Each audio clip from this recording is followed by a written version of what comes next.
Israel पर Hamas के हमले ने सऊदी अरब और ईरान के बीच अविश्वास की नई दीवार खड़ी कर दी। सऊदी अरब ने ईरान से कहा कि ईरान की सेना से सहयोग तो बढ़ाना चाहता है, लेकिन इसके लिए बड़ी शर्त है।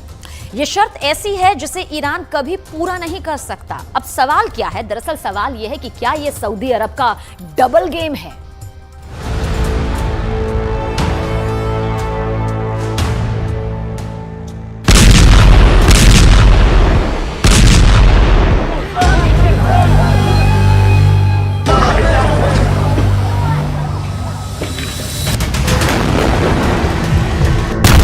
गाजा में गिरते गोलों के बीच सऊदी अरब ईरान के बीच डील की पेशकश हो रही है, लेकिन सऊदी अरब ने इस डील के होने से पहले ईरान के सामने रख दी है बड़ी शर्त जो ईरान के हथियार जमा करने के इरादे का पर्दाफाश है। शर्त अपने इरादे को अपने वर्चस्व में कमी करने को लेकर है।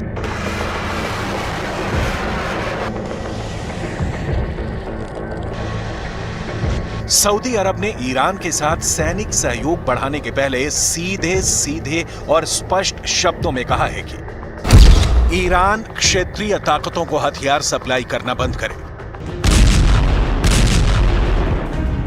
सऊदी अरब ने अपनी 7 साल पुरानी दुश्मनी को पीछे रखकर इसी साल मार्च में ईरान से दोबारा दोस्ती का नया चैप्टर खोला है, लेकिन उसके पहले ही पेज पर अब सैनिक सहयोग बढ़ाने के लिए शर्त की दीवार खड़ी हो गई है।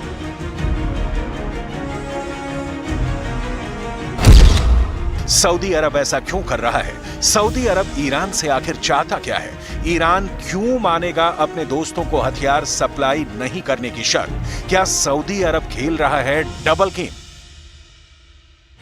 सऊदी अरब ईरान को हथियार सप्लाई करने से क्यों मना कर रहा है? इसकी डिटेल में जाने से पहले यह जानना बेहद जरूरी है कि ईरान किन किन देशों और संगठनों को हथियार सप्लाई करता है, और इसके पीछे ईरान की मंशा पैसा कमाना कम, अपने वर्चस्व की स्थापना ज्यादा है। यमन के हूथी विद्रोहियों को आता है ईरान से हथियार। लेबनान के हिजबुल्लाह भी ईरान का हथियार ही चलाते हैं। गाजा पट्टी के हमास लड़ाकों को ईरान से मिलते हैं हथियार। सीरिया को भी ईरान भेजता है हथियार। ईरान रूस तक को हथियार सप्लाई करता है।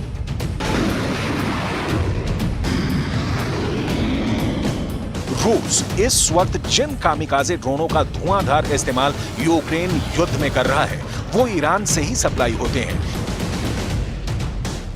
ऐसे ड्रोन हमास के पास भी होने के कयास लगाए जाते हैं। अब सवाल यह है कि सऊदी अरब से सैनिक सहयोग बढ़ाने के लिए ईरान हथियार के दम पर हासिल अपने आधिपत्य की बलि क्यों चढ़ाएगा? इस सवाल का जवाब डिटेल में दिखाएंगे। इस वक्त सऊदी अरब की इस शर्त के पीछे और पूरे ईरान सऊदी अरब के बीच रिश्तों की नई और बेहद दिलचस्प कहानी को समझना बहुत जरूरी है। सऊदी अरब इस समय कूटनीति की पिच पर बढ़िया खेल रहा है। हमास के इजरायल पर हमले ने सऊदी अरब को ईरान पर नैतिक नकेल लगाने का मौका दे दिया है। कैसे? इसे विस्तार में समझिए। सऊदी अरब अमेरिका का खाड़ी में सबसे बड़ा सहयोगी है, लेकिन सऊदी अरब अब चाहता है कि सैनिक सहयोग में अमेरिका पर निर्भरता कम की जाए। तो इसके लिए सऊदी अब ईरान से हाथ मिला रहा है। अब देखिए, ईरान अमेरिका का दुश्मन नंबर 1 है। ईरान से दोस्ती भी सऊदी अरब की चीन ने करवाई। चीन भी अमेरिका की दुश्मनी वाली लिस्ट में टॉप पर है। अभी और देखिए, ईरान नाटो देशों की चेतावनी के बावजूद रूस को हथियार सप्लाई करता है। मतलब ये कि सऊदी अरब एक तरफ ईरान से दोस्ती गाढ़ी कर रूस और चीन के करीब देखना चाहता है, दूसरी ओर ईरान को अमेरिका की ओर से यह समझा रहा है कि वो हमास को हथियार सप्लाई करना बंद करे। मतलब ये दिखाने की कोशिश हो रही है कि सऊदी अरब ने अमेरिका के साथ वही पुराना रिश्ता अब भी कायम रखा है। सऊदी अरब और ईरान के बीच दोस्ती और दुश्मनी एक ही सिक्के के दो पहलू हैं। ये दोनों खाड़ी देश अपना वर्चस्व स्थापित करने के लिए लड़ते रहे हैं। यहां तक कि मार्च 2023 में दोनों देशों के बीच जो दोस्ती स्थापित हुई है, वो भी सुविधाओं वाली शादी की तरह है। आपको आगे दिखाएंगे कि ईरान हथियारों की दौड़ में इस वक्त कहां से कहां पहुंच गया है और ईरान क्यों नहीं छोड़ेगा हथियार सप्लाई करना। लेकिन अभी सऊदी अरब की ईरान से दोस्ती की असली मंशा। अल अक्सा मस्जिद में जब इजरायल की सेना घुसी तो इसका विरोध करने में सऊदी अरब आगे रहा। लेकिन इस बीच सऊदी अरब इजरायल की दोस्ती का नया मंच सजाने की तैयारी करता रहा। ये डील अमेरिका की मध्यस्थता में होनी थी। ईरान से दोस्ती के बावजूद सऊदी अरब इजरायल से दोस्ती करने जा रहा था।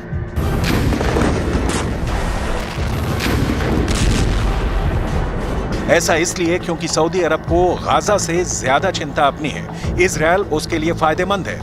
तो एक तरफ तो सऊदी अरब इजरायल को गले लगा रहा था, दूसरी ओर ईरान से गलबहियां कर रहा था। हमास के हमले ने सऊदी अरब के इस दो तरफा चरित्र को बेनकाब कर दिया।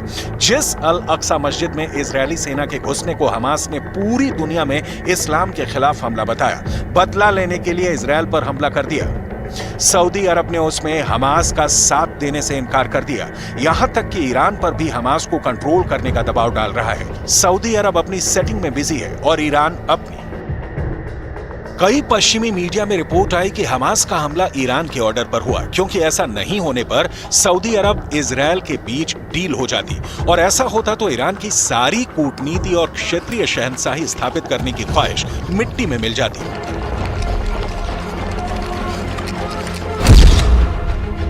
यहां बिल्कुल संक्षेप में समझना जरूरी है कि सऊदी अरब ईरान के बीच की दोस्ती ईरान पर कैसे भारी पड़ती।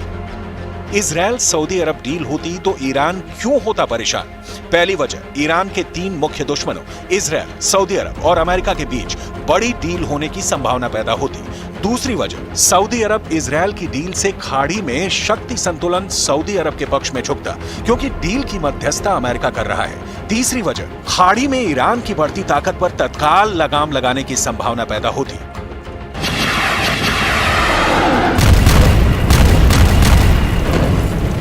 तो ईरान ने सऊदी अरब और इजरायल में डील होने से पहले हमास के हमले वाली चाल चल दी।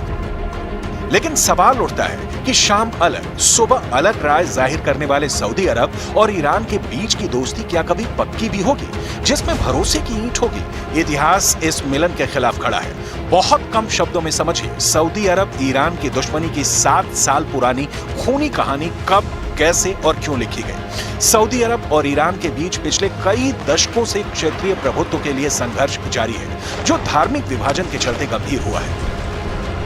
ये दोनों ही मुल्क इस्लाम की अलग अलग शाखाओं को मानते हैं। ईरान एक शिया बहुसंख्यक देश है, जबकि सऊदी अरब सुन्नी बहुल देश है। सुन्नी और शिया कानून, धर्मशास्त्र और संगठन जैसे मामलों में अपने अलग अलग नियमों का पालन करते हैं। इन दोनों समुदायों के नेता प्रभाव के लिए एक दूसरे के साथ संघर्षरत रहे हैं।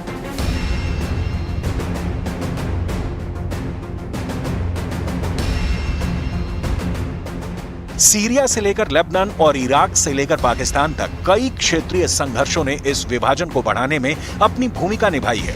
कहीं कहीं इन संघर्षों ने पूरे समुदाय को ही तोड़ दिया।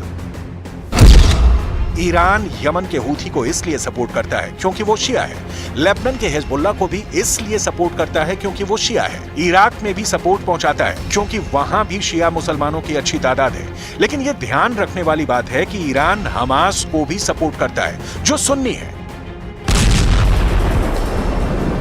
लेकिन यहां मामला इजरायल के खिलाफ है, तो ईरान तो हर उसके साथ है जो इजरायल को अपना दुश्मन बनाते हैं।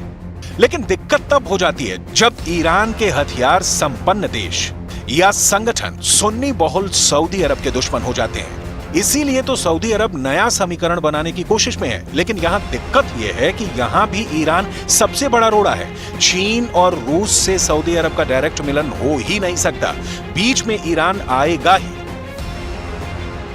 और फिलहाल सऊदी अरब के पास इसका कोई हल नहीं है, लिहाजा सऊदी अरब का डबल गेम जारी है।